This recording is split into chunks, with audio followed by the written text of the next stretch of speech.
കശ്മീരിലെ അവന്തിപ്പോരയിൽ ഭീകരരുമായി ഏറ്റുമുട്ടൽ നാദർ ത്രാൽ മേഖലകളിൽ ഏറ്റുമുട്ടൽ തുടരുകയാണെന്നും കൂടുതൽ സേനാവിന്യാസം നടത്തിയിട്ടുണ്ടെന്നും ഉന്നത ഉദ്യോഗസ്ഥർ അറിയിച്ചു. വിവരങ്ങൾ നൽകാൻ കശ്മീരിൽ നിന്നും ജിഷ്ണു കൃഷ്ണൻ ചേരുന്നുണ്ട്. ജിഷ്ണു, അവന്തിപ്പോരയിൽ ഭീകരരുമായി ഏറ്റുമുട്ടൽ നടക്കുന്നു എന്നാണ് അറിയാൻ സാധിക്കുന്നത്. ഇതുമായി ബന്ധപ്പെട്ട കൂടുതൽ വിവരങ്ങൾ.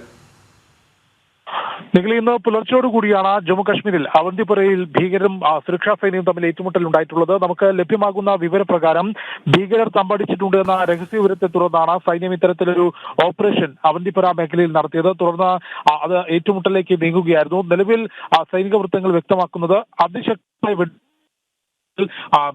ഭീകരരുമായി നടക്കുന്നുണ്ടെന്നും ഒപ്പം വിന്യാസം മേഖലയിൽ മനസ്സിലാക്കുന്നത് നാദർ ത്രാൽ മേഖലകളിലാണ് ഏറ്റുമുട്ടൽ തുടരുന്നത്. കഴിഞ്ഞ കുറച്ച് ദിവസങ്ങളായി ജമ്മു കാശ്മീരിൽ പ്രത്യേകിച്ച് അതിർത്തിയോട് ചേർന്നിട്ടുള്ള ഗ്രാമപ്രദേശങ്ങൾ, കൂടാതെ മുൻപ് ഭീകരവാദ സാന്നിധ്യം റിപ്പോർട്ട് ചെയ്തിട്ടുള്ള മേഖലകൾ, പൊതു ഇടങ്ങൾ, വീടുകൾ, വനപ്രദേശങ്ങൾ, ഇവിടങ്ങളിലെല്ലാം തന്നെ സൈന്യം, CRPF കൂടാതെ ജമ്മു കാശ്മീർ പോലീസും സംയുക്തമായുള്ള പരിശോധനകൾ നടത്തിവരികയാണ്. കാരണം പാകിസ്ഥാന് കാര്യമായിട്ടുള്ള പ്രകോപനം ജമ്മു കാശ്മീരിൽ